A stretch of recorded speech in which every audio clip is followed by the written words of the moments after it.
Hi hello friends, welcome back to our channel. Aase ಧಾರಾವಾಹಿಯ ಒಂದು super duper ಸಂಚಿಕೆ ನೋಡ್ಕೊಂಬರೋಣ. ಸಂಚಿಕೆ ನಿಜವಾಗ್ಲೂ ತುಂಬ ಚೆನ್ನಾಗಿದೆ. ಏನಂತಂದರೆ ಇಲ್ಲಿ ಆಸ್ಪತ್ರೆಗೆ ರಂಗನಾಥ್ ಅವರು ಅಡ್ಮಿಂಟ್ ಆಗಿರ್ತಾರೆ. ಏನಂತಂದರೆ ಜಾಸ್ತಿ ಸೀರಿಯಸ್ ಆಗಿದೆ ಅಂತ ಹೇಳ್ಬಿಟ್ಟು ಹೊರಗಡೆ ನಿಂತ್ಕೊಂಡು ಶಾಂತಿ ಇದ್ದವಳು ಮೀನನ ಬೈತಾ ಇರ್ತಾಳೆ. ಆಗ ತಾರಾ ಹೇಳ್ತಾಳೆ, ನೋಡಿ ನೀವೇನು ಚಿಂತೆ ಮಾಡಬೇಡಿ, ಅವ್ರಿಗೆ ಬೇಗ ಹುಷಾರಾಗಲಿ ಅಂತ ನಾನು ದೇವರಿಗೆ ಅರ್ಕೆ ಹೊತ್ಕೊಂಡಿನಿ ಅಂದಾಗ, ಎಂಥ ಒಳ್ಳೆಯ ಮಾತು ಹೇಳಿದೆಯ ಮಗು, ನನಗೆ 3 ಸೊಸೆಂದ್ರಿ ಇರೋ ಬದಲು ನೀನು ಒಬ್ಬಳು ಮಗಳಿದ್ದಿದ್ರೆ ಎಷ್ಟು ಚೆನ್ನಾಗಿರ್ತಿತ್ತಲ್ವಾ ಅಂದಾಗ ಶಾಕ್ ಆಗುತ್ತೆ. ಎಲ್ಲರೂ ಒಂಥರ ಮುಖ ನೋಡ್ತಾರೆ. ಸೊ ತಾರನಿಗೂ ಖುಷಿ ಆಗುತ್ತೆ. ಮತ್ತೇನಾಗುತ್ತೆ ಅಂತಂದರೆ ಎಲ್ಲ ಆಗಿರೋದು ಇವಳಿಂದನೇ, ಜಾತಕದಿಂದನೇ ಅಂತ ಹೇಳ್ಬಿಟ್ಟು ಬೈಯೋಕ್ಕೆ ಶುರು ಮಾಡ್ತಾಳೆ.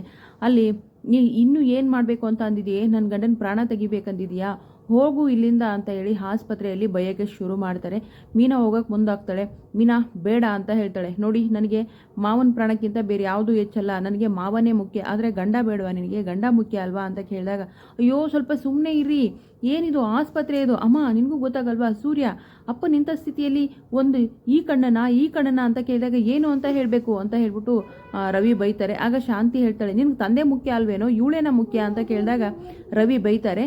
ಬೈದ ತಕ್ಷಣ ಮತ್ತೇನಾಗುತ್ತೆ, ನಿಂತ್ಕೋತಾಳೆ. ಅಲ್ಲಿಗೆ ಡಾಕ್ಟ್ರು ಕೂಡ ಬರ್ತಾರೆ. ಇಲ್ಲಿ ಮೀನಾ ಅಂದರೆ ಯಾರು, ಪೇಷಂಟ್ಗೆ ಪ್ರಜ್ಞೆ ಬಂದಿದೆ, ಮೀನಾ ಅವ್ರನ್ನವ್ರು ಕರೀತಿದ್ದಾರೆ ಅಂದ ತಕ್ಷಣ ಫುಲ್ಲು ಶಾಕು ಶಾಂತಿಗೆ. ಸೂರ್ಯನಿಗೆ ಖುಷಿ ಆಗುತ್ತೆ. ಮೀನಾ ಹೋಗ್ತಾಳೆ, ಮಾವ ಅಂತ ಹೋಗ್ತಾಳೆ.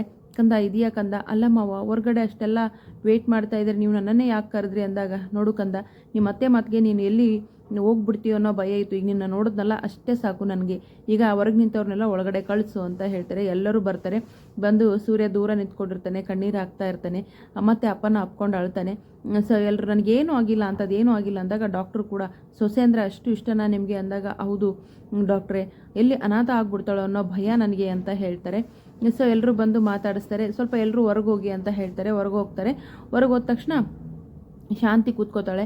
ಅಲ್ಲ ರೀ, ನೀವು ನನ್ನನ್ನು ಕರೆಸೋದ್ಬಿಟ್ಟು ಹೋಗಿ ಆ ಅನಿಷ್ಟನ ಕರೆಸಿದ್ದೀರಲ್ಲ ಅಂತ, ಆ ಅನಿಷ್ಟನೇ ನನಗಿಷ್ಟ ಅಂತ ಹೇಳ್ತಾರೆ ರಂಗನಾಥ್ ಅವರು. ಅಂದರೆ ಶಾಂತಿಗೆ ಮೀನಾ ಅನಿಷ್ಟ ಆದರೆ ರಂಗನಾಥ್ ಅವ್ರಿಗೆ ತುಂಬ ಇಷ್ಟ ಅನ್ನೋ ಮಾತನ್ನು ಹೇಳ್ತಾರೆ.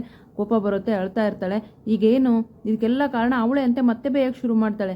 ಈಗ ನಾನು ಮನೆಗೆ ಬರಬೇಕೋ ಬೇಡವೋ ಅಂದಾಗ, ಅವಳು ಮನೇಲಿ ಇರ್ತಾಳ ಮೀನಾ ಅಂದಾಗ, ಅವರೆಲ್ಲ ಅಂದಾಗ, ಅಂದ್ರೆ ನಾನು ಬರಲ್ಲ, ಎಲ್ಲಿ ತನಕ ಅಂತ ಹೇಳ್ತಾರೆ. ಹುಷಾರಾಗೋ ತನಕ, ಹುಷಾರಾದ್ಮೇಲೆ ಬರಲೇಬೇಕು ತಾನೇ ಅಂತ ಹೇಳ್ತಾರೆ. ಇಲ್ಲ ನಮಗೋಸ್ಕರ ಅಂತ ವೃದ್ಧಾಶ್ರಮ ಅಂತ ಇದ್ದಾವಲ್ಲ, ವೃದ್ಧಾಶ್ರಮಕ್ಕೆ ಹೋಗ್ತೀನಿ ಅಂತ ಹೇಳ್ತಾರೆ. ಏನ್ರಿ ಹೇಳ್ತಿದ್ದೀರಾ ನೀವು ಅಂತ ಹೇಳಿದ ತಕ್ಷಣ ಹೌದು ಅಂತ ಹೇಳ್ತಾರೆ. ಇನ್ನು ಬೈಯಕ್ಕೆ ಶುರು ಮಾಡ್ತಾರೆ. ಆ ಮಗುನ ಬೈಬೇಡ ಕಣೆ ಅಂದ ತಕ್ಷಣ, ಅಯ್ಯೋ ನಾನು ಅವಳು ಯಾವಾಗ ಹೆಸರು ಕೇಳೋದೋ, ಹೆಸರು ಕೇಳಿದ ತಕ್ಷಣ ನಾನು ಅಲ್ಲಿಗೆ, ಅಂದರೆ ತಾರಾ ಅನ್ನೋ ಹೆಸರು ಅವ್ರ ಮಗಳ ಹೆಸರಾಗಿರುತ್ತಲ್ವ, ಮಗಳ ಹೆಸರೇನು ಮಗಳೇ ಅವಳು, ಬಟ್ ಇವ್ರಿಗೆ ಇನ್ನೂ ಗೊತ್ತಾಗ್ತಾ ಇಲ್ಲ. ಗೊತ್ತಾದರೆ ತುಂಬ ಚೆನ್ನಾಗಿರುತ್ತೆ. ಸೊ ಈ ಕಡೆ ಶಾಂತಿ ಆಗಾದರೆ ಮೀನನ ಮನೆಗೆ ಕರ್ಕೊಂಡು ಹೋಗಲೇಬೇಕು. ಹೋಗ್ತಾಳೋ ಇಲ್ವೋ ನೋಡೋಣ.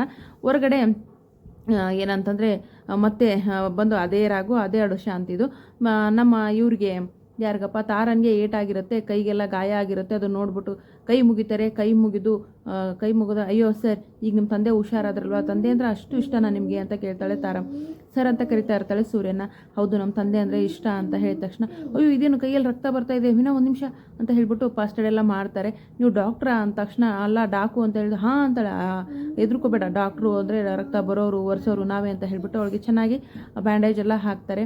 ಹಾಕ್ಬಿಟ್ಟು ಸರಿ ನಾನು ಬರ್ತೀನಿ ಅಂತ ಹೇಳ್ತಾಳೆ. ಎಲ್ಲಿಗೆ ಹೋಗ್ಬೇಕಮ್ಮ, ನಾನೇ ಡ್ರಾಪ್ ಮಾಡ್ತೀನಿ ಅಂತ ಹೇಳ್ತಾರೆ. ಇಲ್ಲ ನಾನು ಹೊರಡ್ತೀನಿ ಅಂದಾಗ, ಅಲ್ಲ ಎಲ್ಲಿಗೆ ಅಂತ ಹೇಳು ಅಂದಾಗ, ಎಲ್ಲಿಗೆ ಅಂತ ನನಗೂ ಗೊತ್ತಿಲ್ಲ, PGನೋ ಹಾಸ್ಟೆಲ್ಲೋ ನೋಡ್ಕೋಬೇಕು ಅಂದ ತಕ್ಷಣ ಶಾಕ್ ಆಗುತ್ತೆ.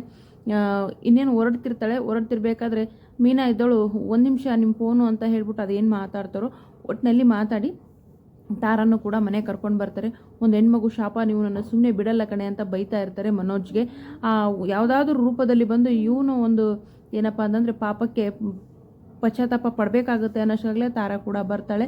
ತಾರಾ ಅಂತ ಕರೀತಾರೆ. ತಾರಾ ಅಂತ ಕರೆದಾಗ ಮನೋಜನಿಗೆ ಬೆವರು ಇಳಿತಾ ಇರುತ್ತೆ. ತಾರಾ ಅನ್ನೋ ಹೆಸರು ಕೇಳಿದ್ರೆ ಸಾಕು ಮೈಯೆಲ್ಲ ಸ್ವೆಟ್ ಆಗ್ತಾ ಇರುತ್ತೆ. ಒಂದು ನೋಡೋಣ ಮುಂದಿನ ಸಂಚಿಕೆಯಲ್ಲಿ ಏನಾಗುತ್ತೆ ಅಂತ.